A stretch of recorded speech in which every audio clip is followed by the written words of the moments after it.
झमाझम बारिश हो या फिर सर्दियों का मौसम, हम सभी ने कचौड़ी, पकौड़ी, समोसे तो खूब खाए हैं। क्या कभी इस तरह के बिना प्याज लहसुन के आलू के कोफ्ते खाए हैं? बैटर बनाने से लेकर स्टफिंग बनाने तक और इन्हें फ्राई करने तक आपको बहुत ही बेसिक से इंग्रेडिएंट्स लगेंगे और सिर्फ आधा घंटा आपको लगेगा इस रेसिपी को बनाने में। उससे ज़्यादा आपको बिल्कुल भी टाइम नहीं लगेगा।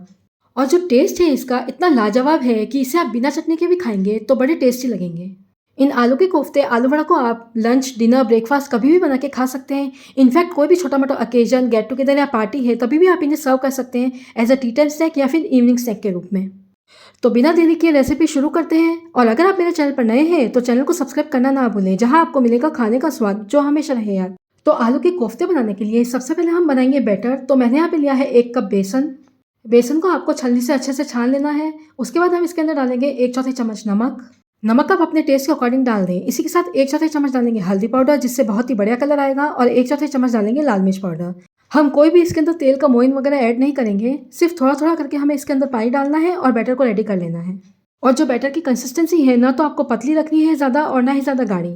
मीडियम कंसिस्टेंसी आपको बैटर की रखनी है, ताकि कोफ्ते पर बैटर हमारा अच्छे से लिपट जाए। पानी को आपको एकदम धीरे धीरे करके ही डालना है। आपको इसे हाथों से ही इस तरह से बैटर को बनाना है। अगर आप विस्क वगैरह या चम्मच वगैरह का यूज़ करेंगे तो बैटर आपका उतना अच्छा नहीं बन पाएगा। इस तरह से हाथों से आपको बैटर को बनाना है, और जो कंसिस्टेंसी है बैटर की आपको बिल्कुल इसी तरह से रखनी है।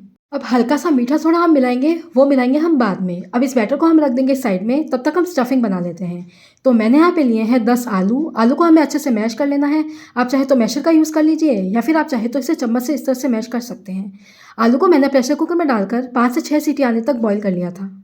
तो इस तरह से हमने आलू को मैश कर लिया है। थोड़े बहुत आलू के पीसेस रह जाते हैं तो कोई बात नहीं। अब जो आलू का मसाला है उसे हम सेकेंगे नहीं, बिना सेके हम आलू के मसाले से स्टफिंग रेडी करेंगे। तो इसके अंदर हम डालेंगे 2 चम्मच तेल। अगर आप तेल इसके अंदर नहीं डालना चाहते हैं तो इसे स्किप कर सकते हैं। तेल मैं सिर्फ इसीलिए डाल रही हूँ जो कोफ्ता है हमारा एकदम शाइनी शाइनी तैयार हो। अब 2 बारीक कटी हरी मिर्च मैंने इसके अंदर डाल दी है, और 2 चम्मच डालेंगे चॉप्ड कोरिएंडर लीव्स, यानी कि बारीक कटी धनिया पत्ती। अब इसी के साथ टेस्ट के अकॉर्डिंग डालेंगे नमक।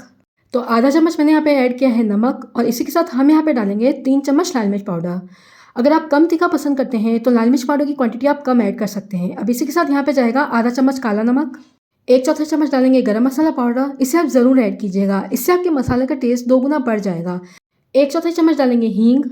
अब बढ़िया सी खटास लाने के लिए इसके अंदर डालेंगे आधा चम्मच अमचूर पाउडर। अगर आप अमचूर पाउडर नहीं खाते हैं तो इसकी जगह नींबू का रस या फिर नींबू का रस ऐड कर सकते हैं। 1 चम्मच डालेंगे सूखा पुदीना, यानी कि मिंट पाउडर। अगर आपके पास ये वाला सूखा पुदीना नहीं है तो आप गीली पुदीना की पत्ती इसमें डाल सकते हैं, 3 से 4। अब इसे हमें मिक्स कर लेना है, और मिक्स करने के बाद आपको टेस्ट करके देख लेना है कि कोई नमक, मिर्च या खटाई वगैरह कम तो नहीं है। अगर कम है तो आप और मसाले ऐड कर दीजिए। उसके बाद आप इसके कोफ्ते बना लीजिए। तो तैयार है हमारी कोफ्ते के लिए स्टफिंग। अगर थोड़े बहुत आलू इस तरह से रह भी जाते हैं तो कोई बात नहीं, ज़्यादा आलू के पीसेस इसके अंदर नहीं रहने चाहिए। तो बस जिस साइज़ के आपको कोफ्ते बनाने हैं, छोटे बड़े, उतना मिक्सचर आप हाथों में लीजिए और इसके कोफ्ते बना लीजिए। जो कोफ्ते की साइज़ में रख रही हूँ वो मीडियम साइज़ रख रही हूँ, ना तो ज़्यादा बड़े रख रही हूँ और ना ही ज़्यादा छोटे। तो इस तरह से मिक्सचर को हाथों में लेकर इसे गोल गोल घुमा देना है, और इस तरह से आपको कोफ्ता रेडी कर लेना है। ये देखिए। तो बस इसे हम एक प्लेट में रख देंगे, और इसी तरह से हम सारे कोफ्ते बनाकर रेडी कर लेंगे। बहुत ही ईजी प्रोसेस है, कोई आपको तामझाम इसमें नहीं करना है। बहुत ही आसान तरीका मैंने कोफ्ते बनाने का शेयर किया है। मैंने अपने चैनल पर लौकी के पकोड़े, केले के कोफ्ते, जोधपुरी मिर्ची वड़ा, पनीर पकोड़ा, पालक पकोड़ा, और इसी के साथ एक ही बैटर से 5 अलग अलग तरह के पकोड़े किस तरह से निकाले उसकी रेसिपी भी दे रखी है। इन सभी रेसिपीज़ का लिंक मैं नीचे डिस्क्रिप्शन बॉक्स में दे दूंगी। तो इस तरह से हमने सभी कोफ्ते बनाकर रेडी कर लिए हैं। अब बैटर में हम डालेंगे 2 चुटकी मीठा सोडा, यानी कि बेकिंग सोडा। इससे ज़्यादा आपको बिल्कुल भी नहीं डालना है, और इसे हमें मिक्स कर लेना है।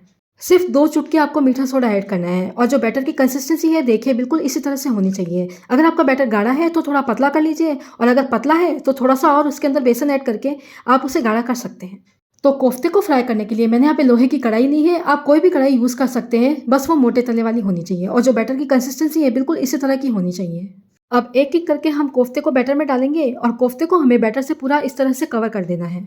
अच्छे से आपको बैटर से इसे कवर कर देना है, और कोफ्ते को उठाकर इसका एक्स्ट्रा बैटर आपको रिमूव कर देना है। उसके बाद आपको इसे तेल में डाल देना है। थोड़ा बहुत बैटर अगर इसमें रह भी जाता है तो कोई बात नहीं, उसकी आपकी इस तरह की पकौड़ियाँ निकल जाएगी। वो भी खाने में बड़ी टेस्टी लगती हैं, उन्हें आप फेंकेगा मत।